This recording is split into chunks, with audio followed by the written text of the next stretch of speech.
Jó, capítulo 15. Elifaz censura as palavras de Jó. Diante dessas palavras, Elifaz, o temanita, respondeu: porventura proferirá o sábio vã sabedoria, ou encherá seu estômago de ar quente, como os ventos que sopram do Oriente? Levantando argumentos que são absolutamente inúteis, ou discursos vazios sem valor? Na verdade, tu destrói a reverência e impede a reflexão diante de Deus. Porquanto permitisse a malignidade usar a tua boca, quando preferisse a linguagem dos astutos. A tua própria boca te condena, e não eu. São os teus lábios que testemunham contra ti. És tu, porventura, nascido primeiro que Adão? Ou fosse formado antes que todos os montes e colinas?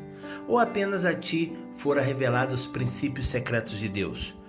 E só a ti pertence o conhecimento e a sabedoria.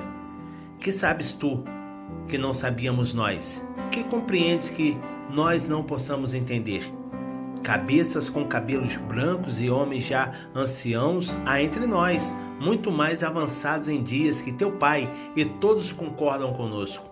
Estás, portanto, fazendo pouco caso das consolações de Deus e das amáveis e fraternas palavras que a ti dispensamos? Por que te deixas conduzir pelo sentimento? E por que esse brilho de revolta em teus olhos? Porquanto agindo assim é contra Deus, que dirige a tua ira e despeja da tua boca essas palavras. Que é o ser humano para que seja puro? E o que nasce de mulher para ser justo? Eis que Deus não deposita sua confiança nem nos seus santos, nem os próprios céus são puros como seus olhos. Quanto menos o homem que é impuro e corrupto e que bebe iniquidade como água.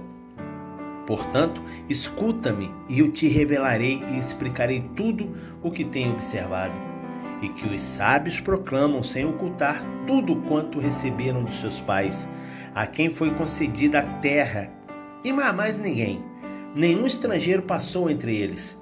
O ímpio sofre aflições durante toda a vida, como também o homem maldoso, nos poucos anos que lhe são reservados.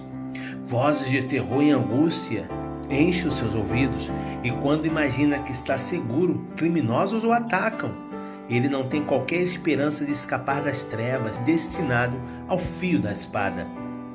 Aves de rapina já rondam sobre sua cabeça, aguardando a hora certa para devorar seu corpo. E em seu íntimo ele sabe que é terrível o dia da escuridão, que está perto. A angústia e o tormento o aterrorizam e controlam seus pensamentos, como um rei em contínua preparação para a batalha. Porquanto estendeu a mão contra Deus e foi arrogante para com o Shaddai, o Todo-Poderoso, desafiando ao Senhor com arrogância e com pesado e resistente escudo de guerra. Apesar de ter o rosto coberto de gordura e a cintura estufada de carne, habitará em cidades prestes a serem completamente destruídas, em casas fortes, mas prestes a cair aos pedaços. Jamais conseguirá ser rico, sua prosperidade não durará e os seus bens não se propagarão pela terra. Não poderá escapar das trevas, o fogo chamuscará os seus renovos, e o sopro da boca de Deus o arrebentará. Que ele não deposite sua confiança em seu porte grandioso, nem em sua força, pois tudo isso é ilusão, e a sua recompensa igualmente será vã. Esse pagamento virá antes do tempo, e os seus ramos não florescerão. Sacudirá as suas uvas ainda verdes, como faz com uma videira, e deixará cair a sua flor, como se fosse uma oliveira. Pois o companheirismo dos ímpios nada lhe trará, e o fogo devorará as tendas dos que gostam de obter privilégios por meio do suborno.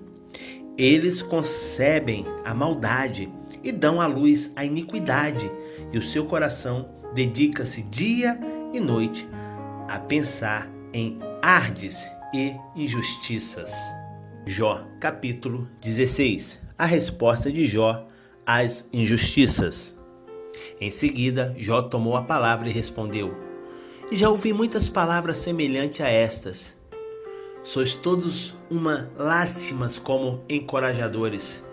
Não haverá limite para discursos tão inúteis? O que é que vos provoca para assim seguir discutindo? Eu, de igual forma, poderia me expressar assim, se estivesses vivendo sobre as provações que estou passando contra vós. Eu poderia amontoar palavras e menear a cabeça.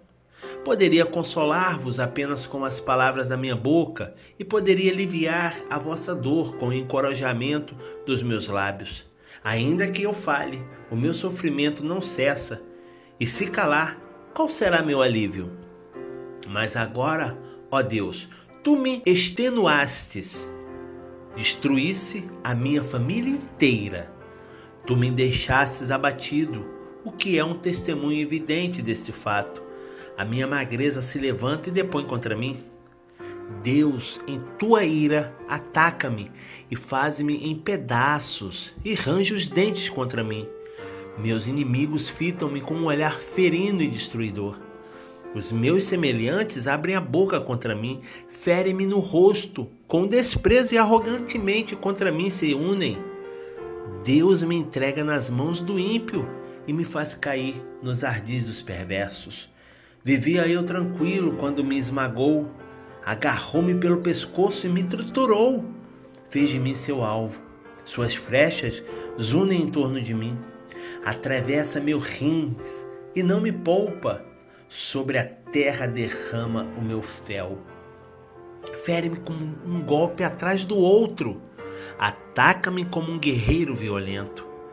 Costurei veste de lamento e angústia sobre a minha própria pele e depositei a minha testa sobre o pó da terra. Meu rosto está vermelho e arde de tanto chorar. Olheiras profundas e escuras tomam meus olhos. Apesar de jamais ter agido com violência e de sempre ter orado com sinceridade. Ó terra, não desconsideres meu sangue, não deixes sem vingança as injustiças que fizeram contra a minha pessoa. Não haja lugar em que esse meu clamor seja abafado. Nesse exato momento, lá no céu, está a minha testemunha, e lá nas alturas está o meu fiador. Os meus próprios amigos zombam do meu estado, e os meus olhos se desfalecem em lágrimas diante de Deus.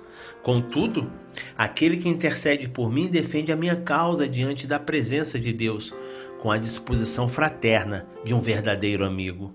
Afinal, mais alguns anos apenas, e partirei para a minha última viagem, aquela da qual ninguém retorna. Jó, capítulo 17. Jó não espera nada deste mundo. O fôlego de vida que há em mim está se esvaindo, estou quebrantando e os meus dias na terra estão chegando ao fim. A sepultura me aguarda. Em suma, pereço cercado de zombadores e meus olhos ainda têm que contemplar a hostilidade desse povo. Ó, dai-me, ó Deus, a tua garantia.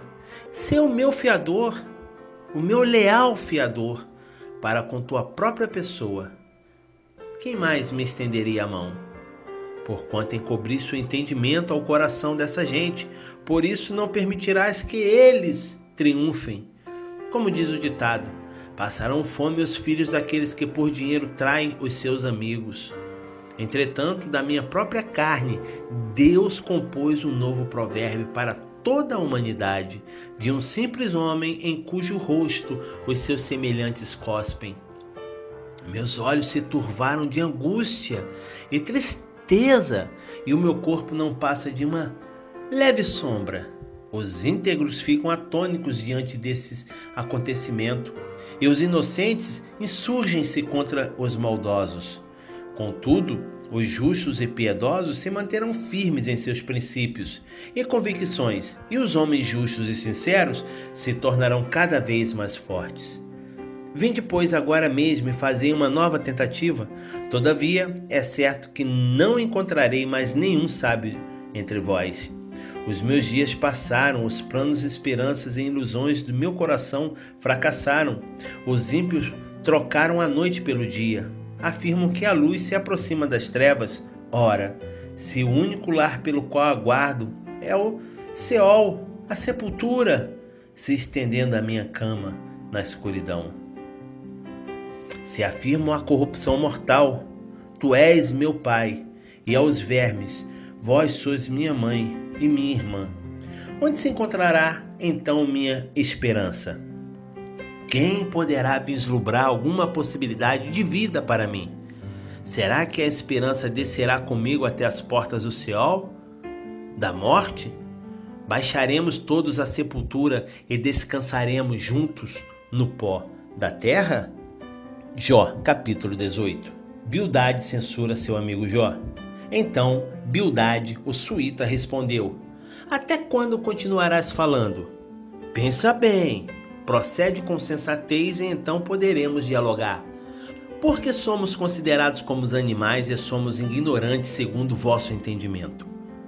Ó tu, que te consumes na tua própria ira, por acaso a terra será abandonada por tua causa? Será a rocha removida de teu lugar? A lâmpada do maldoso e injusto se apaga, e a chama do seu fogo se extingue. Na sua tenda a luz se escurecerá, e a lâmpada que resplandece sobre sua vida se apagará. Os seus passos antes firmes e determinados se reduzirão, e o seu próprio juízo o destruirá, porquanto seus próprios pés o conduzirão às armadilhas e tropego cairá nas redes à sua volta.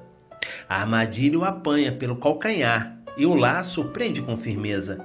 A corda maliciosa está oculta, armada em seu caminho, exatamente por onde seus pés deverão passar. Ameaças de todas as partes o deixam apavorado. Elas o perseguem a cada passo. Ele era rico, mas agora passa fome. A desgraça está pronta para despencar sobre ele.